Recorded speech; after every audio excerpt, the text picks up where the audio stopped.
pequeño apóstol de María, yo me entrego a ti, mi Dios, como un pequeño hijo en tus brazos. Bienvenido a la Armada Blanca. Soy Brenda del Río y estoy encantada de recibirte de nuevo para pasar unos minutos en compañía de ¿quién? Pues de quien es creador y vida. Y esta Armada Blanca va pujante gracias a la Reina del Cielo a través de toda la América Latina y de muchos países que nosotros a veces no alcanzamos a captar hasta dónde está Nuestra Señora llegando con su mensaje de consagración, y que es consagrarse más que volver a Dios, renovar nuestros votos bautismales. El día de hoy tengo la intención de compartir contigo, de enamorarte, de hacerte conocer lo que escribe nuestro Santo Padre, descubrir a Benedicto XVI, descubrir a este ex cardenal Joseph Ratzinger, quien ha escrito cosas maravillosas, quien tal vez no tiene ese carisma de sonrisa que tenía Juan Pablo II, ese carisma en cuanto a ser visto. Él es más escuchado de lo que es visto. Juan Pablo II era más visto que escuchado. Pero quiero que descubras, al igual que nosotros en la Armada Blanca de México, que descubras lo que ha escrito, la catequesis que el Papa Benedicto puede darte a ti, de lo que te puede contar directamente como si fueras un niño pequeño sobre Jesús de Nazaret. Él tiene esta obra maravillosa que se llama Jesús de Nazaret, escrito por él cuando él era aún cardenal. Y hemos encontrado cosas tan ricas, tan maravillosas. Imagínate el propio Papa dándote catecismo a ti. Quiero contarte algunos de los puntos que maneja en su libro de Jesús de Nazaret. Él primeramente pone una introducción que se llama una mirada al misterio de Jesús. Después toca el bautismo de Jesús, sus tentaciones en el desierto, el Evangelio del Reino de Dios, que es la médula central del mensaje de Cristo, el reino de los cielos, el reino de Dios. Después toca el Sermón de la Montaña, te lo explica paso a paso con una profundidad tan increíble que de veras el alma se queda sobrecogida. Después, el día de hoy, quisiera referirme mucho a la oración del Señor, o sea, al Padre Nuestro. ¿Cómo es posible sacar tanto estudio sobre el Padre Nuestro? Pues el Papa Benedicto te lo explica como a un niño pequeño. Te hace encontrar tesoros infinitos, 7 caminos certeros de luz para llegar al Padre. Luego habla sobre los discípulos, sobre el mensaje de las parábolas, las grandes imágenes del Evangelio de Juan. El capítulo 9 se refiere a 2 hitos importantes en el camino en Jesús, la confesión de Pedro y la transfiguración, luego los nombres con los que Jesús se designa a sí mismo, que cuáles son: el Hijo del Hombre, el Hijo y Yo Soy. Así es que quiero compartir contigo en estos breves minutos que vamos a estar juntos lo que escribe el Santo Padre. Porque yo creo que pocos de nosotros, de poca de la cristiandad, acude a este río de vida que está emanando del corazón del Papa y que brota directamente del Espíritu Santo. Quiero compartirte ciertos puntos, a lo mejor no muy ordenados, pero vamos a irlos hilvanando para que tú tengas ese deseo grande de adentrarte en estos escritos, en estas páginas que van a dejar en ti un gran sentido. Van a darte herramientas, van a darte elementos por los cuales creer, para dar también a nuestros jóvenes. Fíjense que tengo a muchas personas a mi alrededor que acuden y me dicen: Brenda, ¿cómo le hago con nuestros jóvenes? Ellos quieren motivos, ellos son retadores con los temas de la fe. Y ¿sabes una cosa? A mí me enternece tanto el joven porque busca la verdad. La busca y él quiere que tú le des motivos para creer. Quiere que le des herramientas, quiere que le des respuestas certeras. Él quiere creer en Dios. Y cuando tú le das respuestas ambiguas, respuestas inciertas, él se enoja y te guerrea y te contesta. Y se pone molesto. ¿Por qué? Porque está buscando esas herramientas, está buscando esas respuestas por las cuales creer. Tú puedes encontrar estas respuestas en estos libros y a través del Espíritu Santo. Así es que bueno, El Papa nos dice al inicio de su libro que la lucha de la transformación del mundo inicia con la vida de Jesús. Inicia con la venida de Cristo porque Él dice, por ejemplo, el Papa, que Cristo mismo se mete en la historia del hombre, en las debilidades del hombre, en todo el mundo en que vive el hombre, en las dificultades, en las carencias del hombre, en las pobrezas del hombre, tanto internas como externas, tanto corporales como interiores, porque para hacerlo todo nuevo. Menciona mucho sobre, y hace énfasis sobre el bautismo de Jesús, el bautismo de Cristo, y dice que hace muchas comparaciones con la creación y el bautismo. Sí, Juan, el Bautista, dice: «He aquí al Cordero de Dios, que quita los pecados del mundo. He aquí el hombre». Fíjate también cuando se presenta ante Pilatos, dice Pilatos, cuando ve la presencia preciosa de Cristo: «He aquí al hombre». Dicen que Cristo debió de haber sido de una belleza, una perfección, que cuando Pilatos lo ve acercarse a él, dice: «He aquí, ecco l'uomo», he aquí al hombre. Pues dice Juan el Bautista: «He aquí al Cordero de Dios que quita los pecados del mundo». Y el Papa es maravilloso exégeta. Él conoce y tiene cerca a él a muchos biblistas, a muchos que conocen el arameo, el hebreo, y dice que talya quiere decir cordero, pero también quiere decir jovencito, quiere decir pequeño. Y él dice que el pastor se hace pequeño. Era una cosa un poco extraña referirse al Mesías como cordero. ¿Por qué? Porque el cordero, pues era aquel que era ofrecido en el templo de Jerusalén, aquel que era el animal que no se manifestaba como fuerte, sino como débil.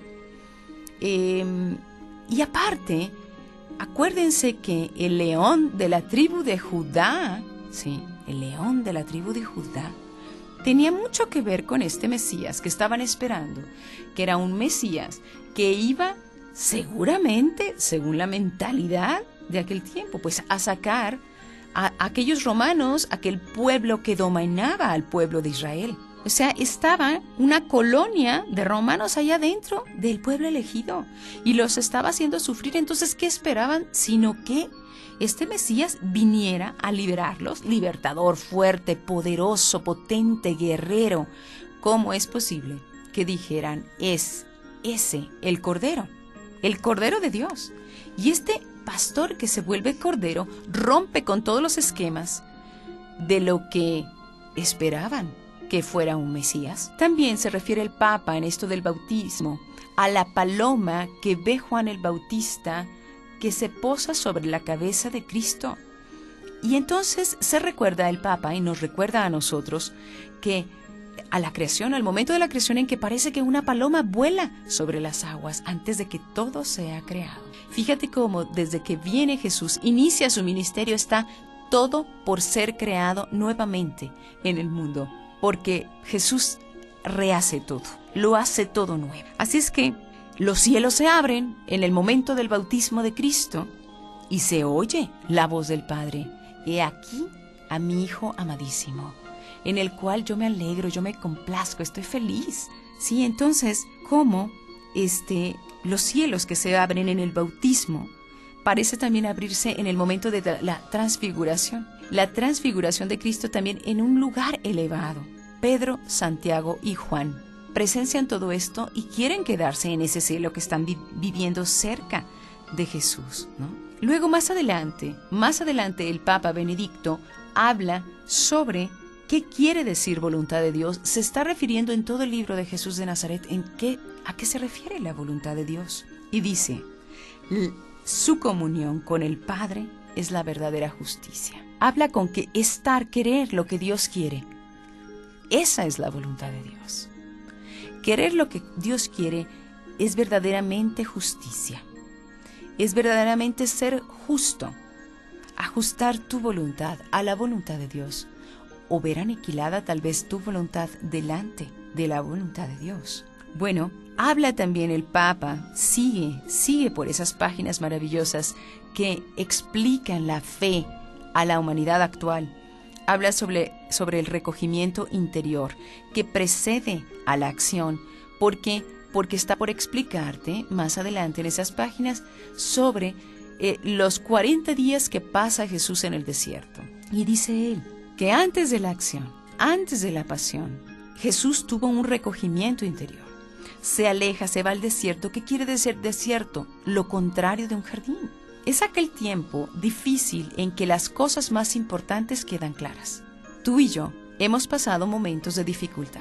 Hemos pasado desiertos económicos, desiertos morales, desiertos en los que nos quedan bien claras las cosas que realmente son importantes y las que no lo eran.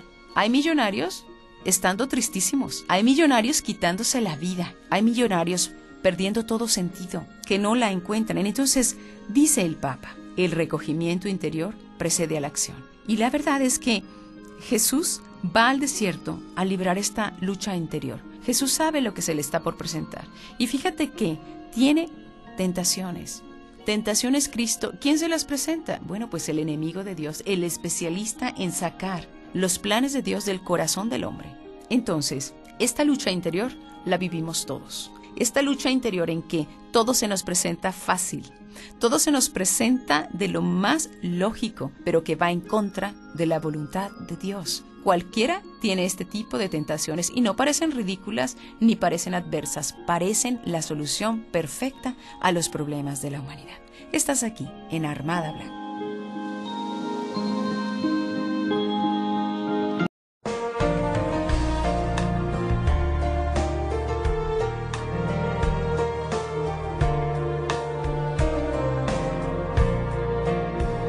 Como pequeño apóstol de María, yo me entrego a ti, mi Dios, como un pequeño hijo en tus brazos.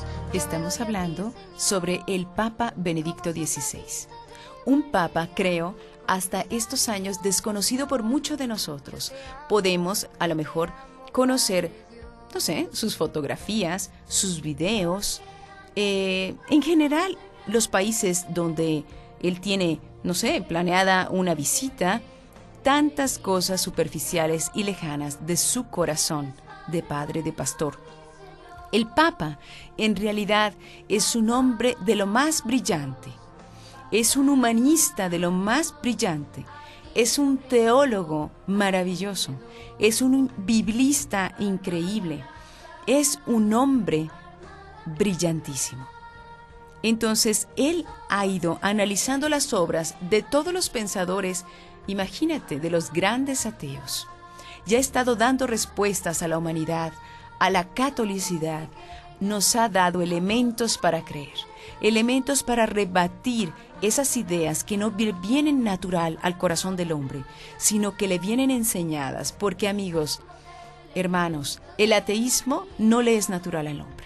El ateísmo se enseña en las universidades, se enseña en las aulas de las escuelas, se enseña en los escritorios de los maestros universitarios. Esto no le viene natural al hombre. El niño naturalmente cree, el niño naturalmente encuentra que hay algo superior a él, de lo cual depende. Así es que el Papa nos ha entregado y nos está entregando cosas maravillosas, escritos que van directamente al corazón, al alma humana, a nuestra inteligencia, porque la fe no está peleada con la inteligencia humana. El espíritu y la inteligencia encuentran a Dios, pero se deben de poner a dialogar uno con el otro. Nosotros nos quedamos en estos 40 días en que estuvo Jesús en el desierto, y es que el Papa dice que antes de actuar necesitamos tener recogimiento. Imagínate el hombre actual sin ningún recogimiento, pero todo a la acción. Entonces las cosas salen mal. O las 3, o las 4, o 5 diferentes caminos que puedes tomar en un momento de tu vida. Pero esa lucha interior y salir victorioso, debió entrar en el drama humano para encontrar la oveja perdida. Jesús recibe varias visitas de Satanás diciéndole, bueno, si estas piedras tú las puedes convertir en pan, bueno, pues conviértelas, ¿no? Y Jesús bíblicamente también le va contestando a cada una de las propuestas de Satanás.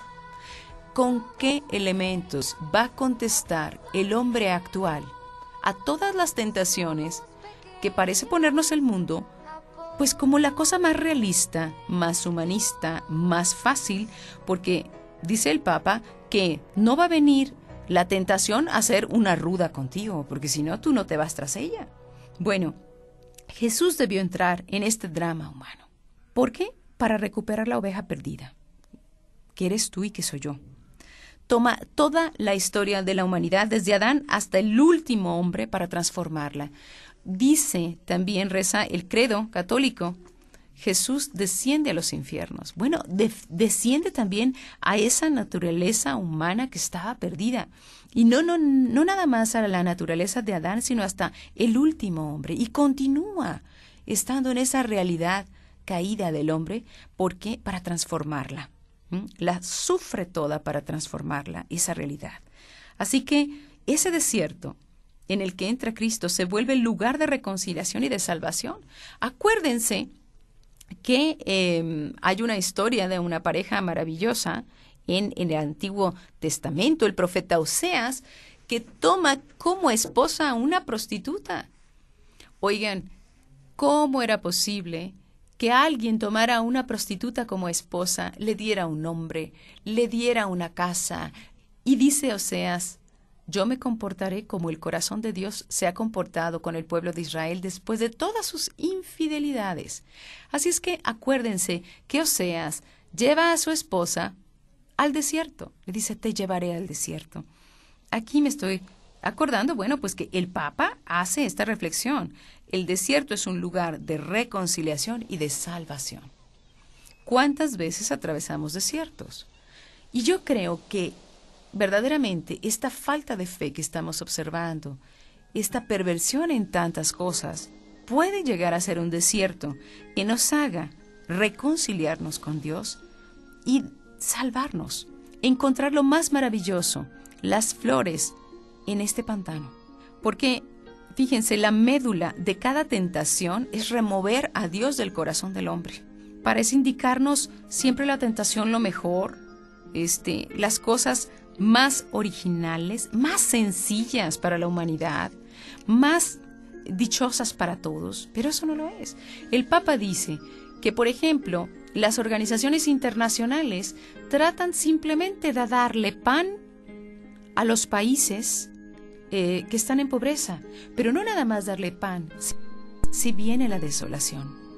¿Cuántas veces vemos a las Naciones Unidas ofreciendo trigo, ofreciendo tantas cosas y ayuda y dólares, quitando la inocencia de los niños, metiendo ideas y una educación sexual que va en contra del propio hombre, en contra del propio niño? Si el corazón del hombre, dice el Papa, no es bueno, nada puede salir de bueno de ese corazón. ¿Por qué? Porque la bondad solo puede provenir de aquel que es verdadera bondad, ¿verdad? Así que si tienes hambre, haz que estas piedras se vuelvan pan, le dijo a Cristo. Y Cristo le contesta, no solamente de pan vive el hombre. Oigan, el propio Satanás se presenta como teólogo, como biblista. Y dice el Papa en este libro que muchos de los biblistas y de los exégetas, de los que le están tratando de analizar la palabra de Dios en la Biblia, han sido los más enemigos de Cristo. Han servido al anticristo. ¿Por qué? Porque han querido encontrar en la Biblia las respuestas a favor de la vida de pecado a veces que tienen muchos. Así es que el diablo parece conocedor de la Escritura, dice el Papa, aparece como teólogo. Así que la interpretación de la Biblia en los últimos años también ha sido una enemiga de la propia cruz de Cristo y del mensaje del reino de los cielos. Estos exégetas, muchos de ellos, han estado buscando justificaciones en la Biblia para comportamientos disolutos. ¿Por qué? Porque estos exégetas ponen a Dios en el ámbito de lo subjetivo y a la realidad como lo más inmediato y lo más lógico de lo cual nosotros podemos hablar, ¿verdad? Actualmente el hombre dice lo que Dios puede hacer y lo que Dios no puede hacer. No metas a Dios en esto. No metas a Dios en la sexualidad humana. No metas a Dios en la política, no metas a Dios en medio del matrimonio que debe de decidir si hasta aquí llegamos y cada uno se va con uno nuevo a partir de hoy. Así es que Dios debe de someterse a nuestras pruebas de autenticidad, dice el Papa. Tomamos a Dios y vemos si realmente Él puede ser auténtico. Nosotros que nos creemos dioses, sometemos a Dios a pruebas de autenticidad, ¿no? Pero, ¿qué es el reino de los cielos? Porque esta es la médula de la venida de Jesús. El reino de los cielos se refiere a 3 cosas en la Biblia. 1, se refiere a un rey, a un reinado, a una soberanía, pues que ese rey ejerce, y a un territorio.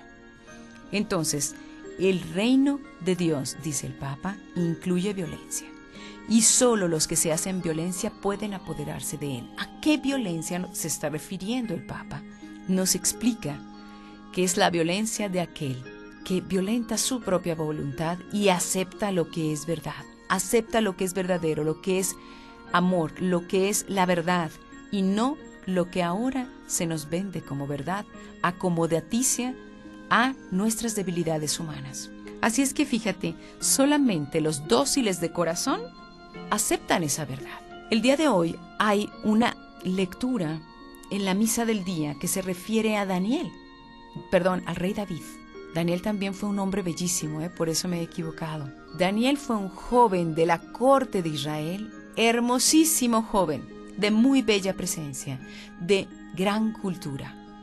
Pero David fue un pastor, también jovencito de maravillosa presencia. David había sido ungido por el profeta. ¿Por qué? Porque Dios le había dicho: Saúl, el rey Saúl, no se ha comportado como yo esperaba. No ha hecho lo que yo le he pedido, ¿sí? Y quiero que unjas a un nuevo rey. David fue ungido como rey. Sin embargo, sabiéndose ungido como rey, sirve a la corte del rey, sirve al rey Saúl. Y saben, él vence a Goliat y el pueblo lo empieza a proclamar y le empieza a decir: el rey Saúl ha matado a 1000, pero tú, David, has matado a 10,000. Entonces el corazón natural humano del rey Saúl empieza a sentir envidia. ¿Cuántas veces nosotros sentimos envidia de aquellos que saben hacer las cosas mejor que yo? De jóvenes, aquellos que se saben expresar mejor en los medios, en mi ambiente de comunicaciones. ¿Cuántas veces hemos nosotros sentido esta envidia? Pues el rey Saúl la siente, y la siente por alguien pequeño que es David. Sin embargo, David, sabiendo, viendo, reconociendo que el pueblo lo estaba beneficiando a él, pues se entera, fíjense, de que el rey Saúl lo quiere matar. Pero era amigo del hijo del rey Saúl. Y el hijo del rey Saúl le dice: Padre, ¿por qué te ensañas contra David?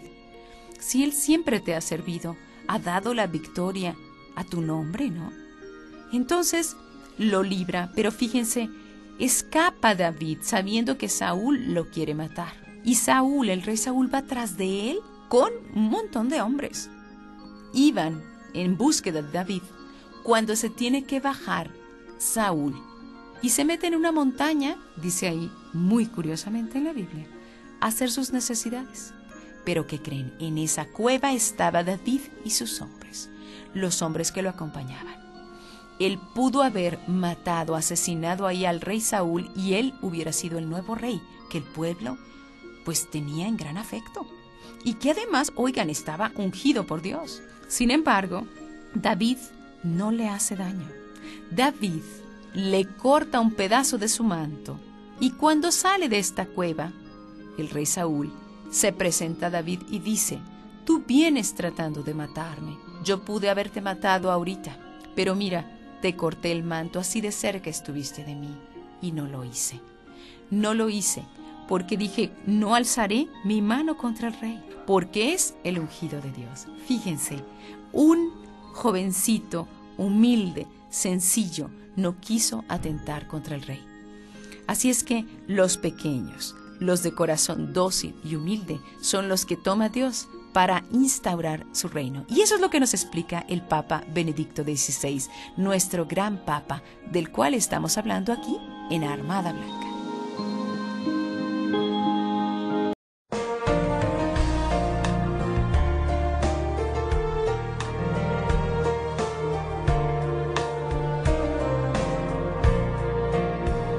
Como pequeño apóstol de María, yo me entrego a ti, mi Dios. Como un pequeño hijo en tus brazos. Qué gran Papa tenemos. Tenemos que amar a nuestro Papa. Tenemos que amar a Benedicto XVI, estar con él, ser un solo espíritu con él. Y me recuerdo que Jacinta de Fátima, en sus visiones, ve al Papa, ve a un hombre solo en una gran casa, vestido de blanco, hincado cerca de una mesa, llorando, y se sentía solo. Ella vio al Santo Padre. No sabemos cuál Santo Padre, probablemente fue Juan Pablo II, porque ella ve ese ataque al Papa. Entonces ruega mucho, mucho por él.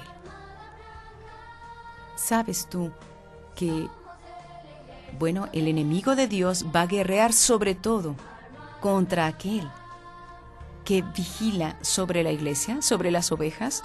Entonces hay que amar a nuestro Papa. ¿Cuántas veces se debe de sentir solo? Él continúa diciendo, la esencia del cielo, o sea, habla del reino de los cielos, la esencia del cielo es el ser una cosa con la voluntad de Dios, la unión entre voluntad y verdad. Pero si nosotros no conocemos la verdad, si nosotros no conocemos, no vivimos la verdad, no nos acercamos a las fuentes de verdad, ¿cómo vamos a saber qué es lo que Dios quiere? Así es que yo les digo a muchas personas, tenemos que cambiar de amigos, tenemos que cambiar de películas que vemos, tenemos que cambiar de canales, tenemos que cambiar de ambientes, tenemos que cambiar tantas cosas para acercarnos a la luz. Y dice el Papa también que lo que hay en contra de la voluntad de Dios en nuestra vida es la fuerza de gravedad de nuestra voluntad, ¿verdad? Que nos arrastra siempre de nuevo lejos de la voluntad de Dios. Nos hace volvernos simplemente tierra. Entonces, la voluntad de Dios es la que anda en búsqueda de nosotros, es la que es como un imán que nos jala hacia ella. Yo les digo que la voluntad de Dios, la presencia de Dios, porque el Papa habla más adelante de algo maravilloso. Dice que Dios conoce ese tú, te llama por tu nombre, tú. Ese tú que eres en relación con Él. Nadie, jamás, ni siquiera tu esposo del alma, tu esposa, que somos aquellos más cercanos, más íntimos, va a conocer jamás. Ese tú que ni tu padre ni tu madre van a conocer en toda tu vida terrena. Ese tú lo conoce solo Dios. Y te llama por tu nombre. Quiero pasar en este momento al capítulo 5 de este maravilloso libro, que ojalá que de veras te estén dando ganas de leerlo, donde el Papa te explica tantas cosas a ti en privado. La oración del Señor se refiere al Padre Nuestro. Inicia con una introducción maravillosa, y entre las cosas que a mí me han llamado la atención es este hecho. Dice, ser hombre significa esencialmente relación con Dios. Imagínate el hombre ateo. No es hombre. No se comporta como hombre. Nosotros tenemos un libro en Armada Blanca que se llama El hombre no mata al hombre. Y yo no entendía a qué se refería. Es como un nuevo mandamiento. ¿Qué es esto? ¿Qué es esto? Pues bien, la explicación es que cuando un hombre mata a otro, ya no es más hombre. Es peor que una bestia. Él habla sobre la oración. Habla muchísimo sobre la oración antes de empezar a desmenuzar el Padre Nuestro, y dice, seremos más capaces de soportar el dolor, de comprender a los demás y de abrirnos a ellos, cuanto más sea el fundamento de nuestra existencia, la oración. ¿Sí? Seremos más capaces de la paz cuanto más momento de recogimiento en la oración tengamos con Él. ¿Por qué? Porque la presencia silenciosa de Dios está en el fondo de nuestro pensar, de nuestro meditar y de nuestro ser. En cuanto más tengamos nosotros en el fondo de nuestro corazón, de nuestro meditar y de nuestro ser a Dios, vamos a estar ejerciendo lo que le llama él oración continua. Al fin y al cabo, esto es también lo que queremos decir cuando hablamos de amor de Dios. Al mismo tiempo es la condición más profunda y la fuerza motriz del amor al prójimo. El amor a Dios, el sentirnos amados. Fíjense como un niño que ha sufrido violencia, ha sufrido rechazo, no se sabe amado de chico, es un hombre adulto que no sabe amar, no sabe por dónde comenzar. Así es que sabiéndonos amados de Dios, somos capaces de amar a los demás. Esta oración verdadera, este estar interiormente con Dios de manera silenciosa, necesita un sustento y para ello sirve la oración que se expresa con palabras, imágenes y pensamientos. Esta oración puede y debe brotar sobre todo del corazón, de nuestras penas. ¿De dónde más debe de brotar la oración? Pues de nuestra esperanza, de nuestras alegrías, de nuestros sufrimientos, de la vergüenza por el pecado. Pero si el relativismo, amigos, le dice al ser humano que no hay ni bien ni mal, sino que el mal es simplemente una experiencia para mejorar, entonces jamás vas a sentir vergüenza y no vas a conocer ni distinguir el bien y el mal, ni agradecer a Dios por el bien, porque ni siquiera le sabes conocer, ¿no? San Benito, dice el Papa, formuló su regla diciendo mens nostra concordet voce nostra. Quiere decir que nuestro espíritu concuerde con nuestra voz. Y dice que nuestro espíritu, el pensamiento se adelanta a la palabra, es cierto. El pensamiento es mucho más veloz que la palabra. Pero fíjate cómo en los salmos son oraciones, son palabras tan maravillosamente articuladas. Fíjate, no sé si tú sabes que los salmos fueron escritos por el rey David. Casi todos los salmos fueron escritos por el rey David. Y el rey David sabía de música. El rey David danzaba y bailaba delante del Arca de la Alianza, que era presencia de Dios. ¿Qué había dentro del Arca de la Alianza? Estaba el báculo de Aarón, que fue el primer sacerdote, el hermano de Moisés. Segundo, había maná del desierto adentro del Arca de la Alianza. Tercero, que había las tablas de la ley. Entonces, fíjate qué cosas había. La palabra de Dios, que estaban representadas en los 10 mandamientos. Había el pan de Dios, ¿sí?, que era el maná, y estaba el sacerdote, ¿no?, el báculo del primer sacerdote. Fíjate, estaba la prefigura de Cristo, pan de vida, palabra de Dios. ¿Y qué más de palabra de Dios? Era presencia y alimento de Dios, pan de Dios y sumo y eterno sacerdote. Entonces, sin pensarlo, David estaba bailando, danzando, componiendo salmos, alabanzas maravillosas a Cristo mismo. Entonces, esta alabanza, estos salmos, por ejemplo, cuando tú los lees, tu espíritu va detrás de esas palabras. No es que tu espíritu vaya antes de las palabras. Tu espíritu, al leer los salmos, va detrás de esas palabras. ¿Y quién es la palabra? La palabra es Dios. Cuando tú te pones a orar, porque te previene el Papa Benedicto de una oración de pura palabrería, porque la palabrería no es entrar en sintonía con Dios. Te previene el Papa Benedicto de orar delante de todos para ser visto. Eso no es la verdadera oración. La verdadera oración es entrar en sintonía, buscar con tu silencio a la palabra. Y la palabra es Dios. Tantas veces los fundadores de la Armada Blanca, María Teresa de Benante, dice, ve al Santísimo y escucha a Dios. ¿Y cuántos de nosotros nos presentamos y decimos, yo no sé ni qué decir, por eso no voy? Oye, tienes que ir a escuchar. Tienes que ir a escuchar. En efecto, dice el Papa, los hombres por nosotros mismos no sabemos pedir lo que nos conviene. Estamos muy distantes de Dios y Él es demasiado grande y misterioso para nosotros. Por eso Dios ha venido en nuestra ayuda. Él mismo nos sugiere las palabras.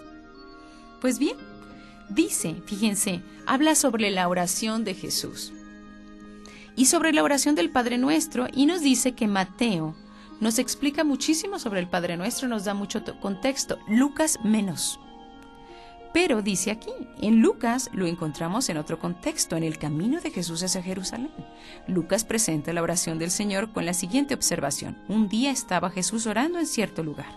Cuando terminó, uno de sus discípulos le dijo: Señor, enséñanos a orar. El contexto, pues, es el encuentro con la oración de Jesús que despierta en los discípulos. Fíjense que la confesión de Pedro, la confesión en la que Pedro reconoce a Jesús como el Mesías de Dios, está relacionada con el encuentro con Jesús en oración. Y la transfiguración, dice el Papa, nos hace notar, la transfiguración de Jesús es un acontecimiento en la oración, es cierto, Dice más adelante, las palabras del Padre Nuestro indican la vía hacia la oración interior y pretenden conformarnos a imagen del Hijo. El significado del Padre Nuestro va más allá de la comunicación de palabras para rezar. Quiere formar nuestro ser. Fíjate, la oración forma tu persona, forma tu ser, tu ser. Así es que dice aquí, pero debemos tener presente también que el Padre Nuestro procede de su oración personal, del diálogo del Hijo con el Padre. Qué bonito, dice, y cada uno de nosotros, en su relación totalmente personal con Dios, puede sentirse acogido y resguardado en esa oración. Qué bonito es saber que la voz te busca, que el que es la voz te busca. Al encuentro de la voz, tenemos que ir al encuentro de esa voz, dejarnos guiar por esa voz y estar en una comunicación constante, es la oración constante con Dios. Yo le decía a una señora y a varias mujeres, cuando estás sola, lavando, no sientes que alguien te mira. Esa es la presencia de Dios. O a un varón, cuando tú estás en el campo cortando leña, no sientes que no estás solo. Esa es la presencia de Dios. Así es que el Padre Nuestro es un verdadero contexto, es un verdadero tratado maravilloso sobre la oración.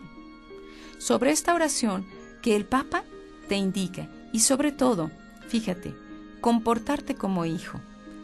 Cristo es siempre en relación con el Padre, pero la imagen del Padre en la actualidad ha sido muy, pero muy deteriorada.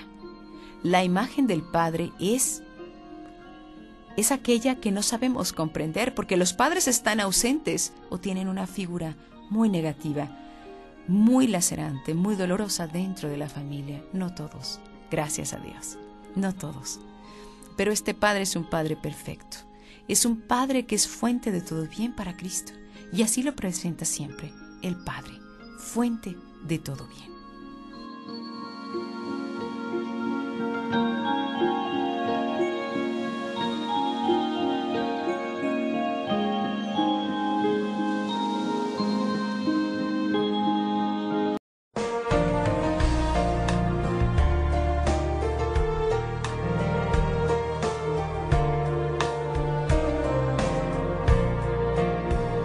Como pequeño apóstol de María, yo me entrego a ti, mi Dios. Como un pequeño hijo en tus brazos, yo me doy a ti. Estamos conociendo el pensamiento y el corazón del Papa Benedicto XVI. Y él nos dice que el Padre Nuestro inicia con una palabra maravillosa: Padre. Padre, y toda dignidad, fíjate, que nos viene precisamente de poderle llamar Padre, a este Padre que es fuente de todo bien. Pero que esta figura de Padre ha sido desvinculada de esa realidad que es pura riqueza.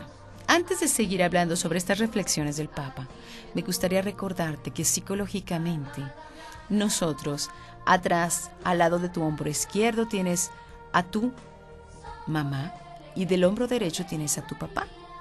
Y el niño sabe que atrás de él está resguardado por papá y mamá. Y va caminando por la vida seguro, sabiendo que ellos están bien y que le protegen. Cuando el niño se vuelve adolescente y ve que sus padres empiezan a pelear, empiezan a estar deprimidos, empieza uno a estar alcoholizado, o es un drogadicto, o hay problemas severos en casa, en lugar de seguir caminando, airoso por la vida, seguro, firme hacia adelante, sabiendo que sus padres lo apoyan y está bien, y están ellos bien, en lugar de darles la espalda y seguir hacia adelante, voltea su rostro hacia ellos, tratando de solucionarles la vida. Qué importante es que ellos sepan que nosotros papás estamos bien, que nosotros vamos a estar bien, estamos atrás de él, pero hay otro concepto muy importante al hablar de padre. La madre te pare a la vida natural. La madre te da ese cuerpo, te da la vida, te da la luz, pero el padre te para. El padre te dice, ve adelante, hijo, yo estoy aquí atrás de ti y estoy bien. Fíjense qué importante es la figura de padre. Un padre que reafirma a sus niñas, las hace menos promiscuas. Un padre que es afectivo, afectuoso con sus niños, reafirma su masculinidad.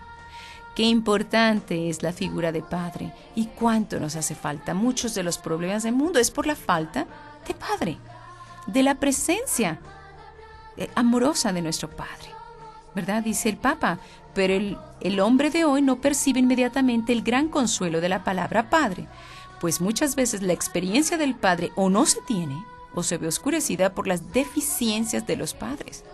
Por eso, a partir de Jesús, lo primero que tenemos que aprender es qué significa la palabra padre. En la predicación de Jesús, el Padre aparece como fuente de todo bien. Así seréis hijos de vuestro Padre que está en el cielo, que hace salir el sol sobre buenos y malos. Él explica cosas maravillosas.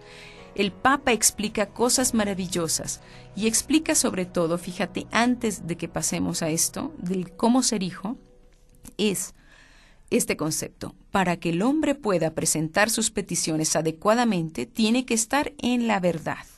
Y la verdad es, primero, el reino de Dios. Tiene que conocer la verdad.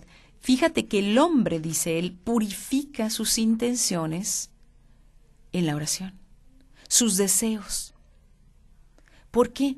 Porque compenetrado en Dios, sabes que a lo mejor tus deseos más fervientes serán sobresalir en los negocios. Tus deseos más fervientes eran hacerte una casa grande. Tus deseos más fervientes eran conservar tu figura y tu cintura de 60 centímetros ya cuando tú tuvieras 50, en lugar de 20. Entonces, de años me refiero, no centímetros. Bueno, tenemos nuestro corazón puesto en cosas que no son realmente importantes y no sabemos pedirle a Dios lo necesario para ser realmente felices. Así que la oración purifica nuestros deseos y nos hace saber pedir lo realmente importante, adecuar lo que nosotros queremos con lo que Dios quiere. Y esa es la verdadera paz, es la verdadera justicia, conformarnos con lo que Dios quiere, ¿verdad? Entonces, quiero terminar estas reflexiones que es simplemente, yo creo que un 1% de lo que el Papa nos puede enseñar en este maravilloso libro de Jesús de Nazaret. La parte 1 estamos tratando, simplemente imagínate la parte 2.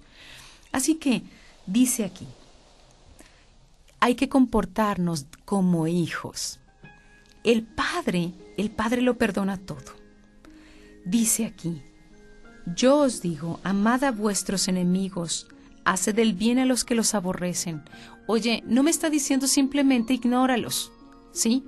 No me está diciendo simplemente no vayas a atacarlos. Aquí me está diciendo Jesús que tenemos que ser como el Padre, que amemos a los que nos aborrecen. ¿Cómo es posible? O sea, no nada más no le voy a hacer daño y le voy a devolver el golpe, sino que además tengo que hacerle un bien.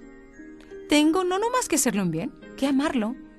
Qué difícil. Dice, así seréis hijos de vuestro Padre que está en el cielo, que hace salir el sol sobre los buenos y los malos. El amor que llega hasta el extremo, que el Señor ha consumado en la cruz orando por sus enemigos, nos muestra la naturaleza del Padre. Este amor es Él. Puesto que Jesús lo pone en práctica, Él es el totalmente Hijo.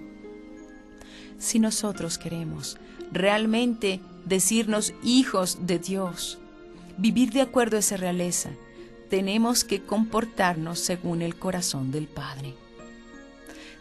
¿Por qué Jesús es perfectamente hijo? Porque Él obra lo que es la voluntad de su Padre.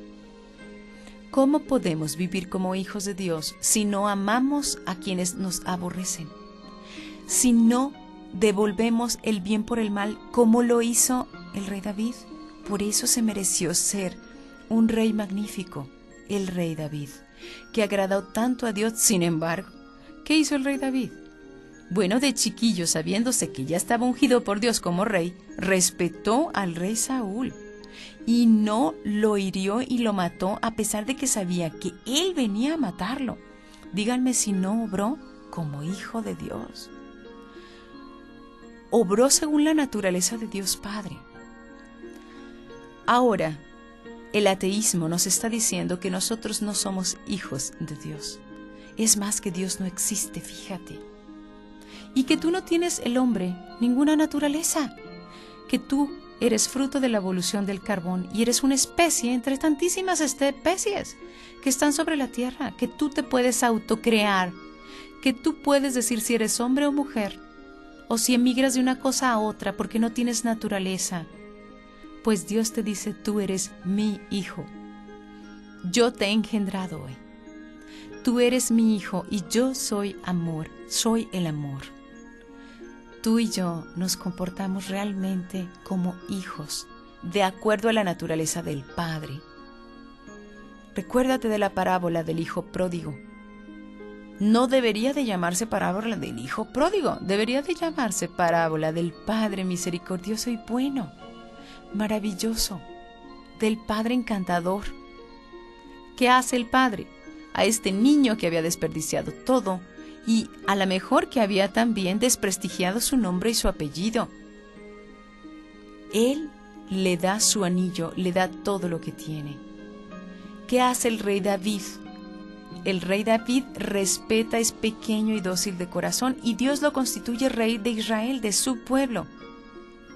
Todavía es muy honrado por los judíos y debe de ser honrado por nosotros también. Pero este rey David, a pesar de los amores de Dios, a pesar de que Dios le ama tanto y lo constituye rey, tiene graves equivocaciones. Él podía tener muchas mujeres en su corte y sin embargo ve a la mujer de Urías. Esta Betsabé era bellísima mujer y él expone a Urías a morirse en el frente de la batalla. Indirectamente lo asesinó. Tuvo toda la intención de provocarle la muerte y se la provoca. Y sin embargo, Dios tiene la misericordia de mandarle a un profeta que le dice que él ha cometido un asesinato.